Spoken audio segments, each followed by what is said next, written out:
Hey everyone, I'm going to be going over the Pokemon Center setup guide and recommended things to do to hit a decent amount on Pokemon Center drops. It's overall probably one of the easiest sites to run as long as you got your profile set up. I mean, it's doable to hit, like you see, 20 plus. So on just the Destin rivals. So it's very simple to set up as long as you just follow these steps. So yeah, let's just hop right into it. So to be honest with you, 90% of the setup is all has to do with profiles.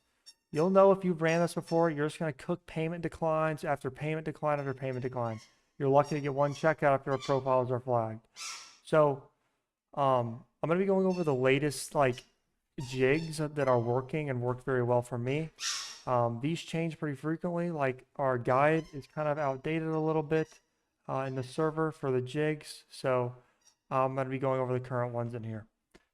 So let's just start off with you're going to want a lot of cards if you can. So this would be you have hard cards, VCCs with capital one, city VCCs, Amex employee cards, I believe privacy works, slash, anything that you can get your hands on that allows you to generate lots of cards is what you're going to want.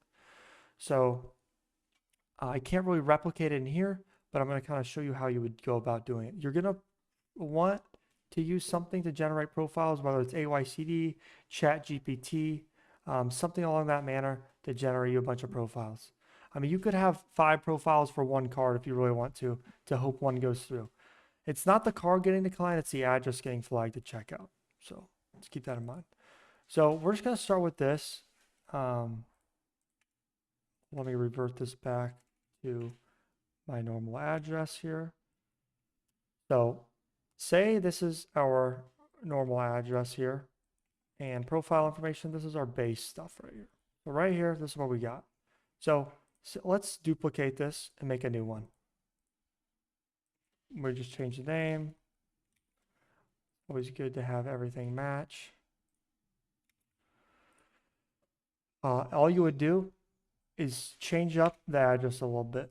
Remove an N maybe, add an R, extend this to street, leave out an E. So something like that. Click save. Boom, that would work. There's an address. Any misspellings like that are the way to go. Add that back, remove the R. We'll make this normal street, add a couple T's. Boom, just like that. Then we can add a second line if you would like. You can do like unit 4. This works. Change up the name a little bit.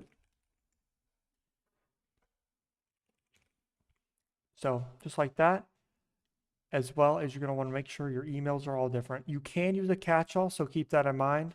So anything with a catch-all works good. So if you have your own domain, you can use your catch-all. Those are not flagged by PokeCenter, so keep that in mind. You can use a catch-all. They work great. So you're going to want to make sure phone numbers are also different for every profile. So boom, you're going to want to do this for all your profiles as well. You're going to want to change your card info up for every profile. So you're going to want a different card info for all of your profiles. But it really comes down to this stuff right here. These 2 lines are going to be your most important things. Changing these are going to be your life and death on whether you're going to get through or not. I'll just keep going and doing a few more, kind of showing you how. So obviously, we'll just change up everything.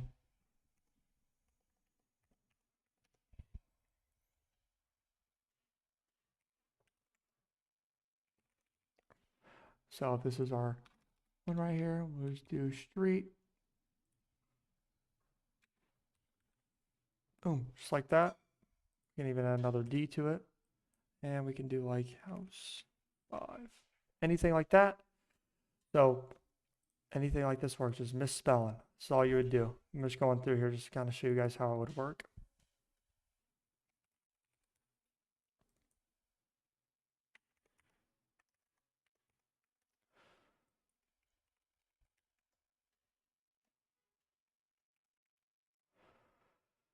So it's very simple.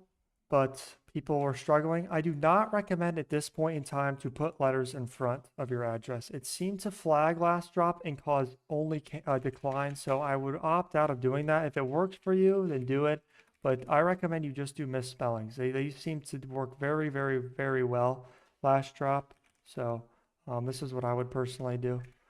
So like I said, this is our base address. You know, you can just do anything, an extra A, extra E, you know, extend that street out, and then you can even leave out address line 2, but that's all you would do. And then making sure you can put a different card for each one of these profiles. If you do not have other cards, you're going to want to get them for Poke Center. So keep that in mind. Capital One Eno is one. City VCC. So you're going to want something to generate profiles. That is really what will allow you to succeed at Pokemon Center. There's really nothing else to it. It all comes down to those profiles. As you can see, this gives a kind of cool layout on just seeing what the different variations of my one address can do. So I personally run like 200 profiles right now, and it's just with like 200 different cards, and it's just all like this, just different variations, different letters, different misspellings. One will go through, one will not. It's just part of how it goes. So just keep that in mind. So that is what I recommend for doing for profiles. And then for tasks, or we'll go through proxies here. All you're going to want is a little resis regen right before drop, ideally, if you can. So just generate a fresh pool of resis. I personally use Stella Premium resis. Unknown works great. So yeah, very simple. So you can kind of see how my profiles are set out. You know, I have some for my city cards, my Eno cards, my hard cards, just everything. So we'll go ahead, we'll just clear this out here. I'll show you kind of how you would do it. So you just make a new tab here, Pokemon Center. We'll just call this ETB. So you would just go grab this right here. See, we have our Destined Rivals links right here. You would just go grab this SKU right here. Go create task, guess fast, US region. We'll just select all of our profiles, resis. 3,000 delays fine. Quantity 1 right now, they have limited everything at this point in time to quantity 1. You are not going to be allowed to run anything higher than quantity 1. So keep that in mind. And you can put on it. Leave endless mode off, because ideally you have a bunch of profiles that will cycle through. Skip 3DS, leave that off. Watch task off, because you're going to start on drop. Because a lot of you click this and you're like, why is module disabled? It's normal. They do not unlock the module unless there is a drop happening. So keep that in mind. This is a normal status to see if the module is not enabled. So this is all that would happen. There's not many errors that happen. It's very simple. So that is really the gist of Pokemon Center. So it's very simple to run. Anybody can run it. A lot of people succeed at it. So it really just comes down to your profiles. I kind of went through as much as I could with the amount of time I want to take up. So yeah, if you have any questions though, please put them in the questions tab in our Discord. We get to everything in here. Yeah. If you are not in here, check it out. It's in the description below. It's free 3-day trial. So if you want to check us out, it's only $10 a month, and you'll get way more out of that than $10 a month. That's all I have to say. So yeah, thank you for watching. And like I said, let me know if you have any questions.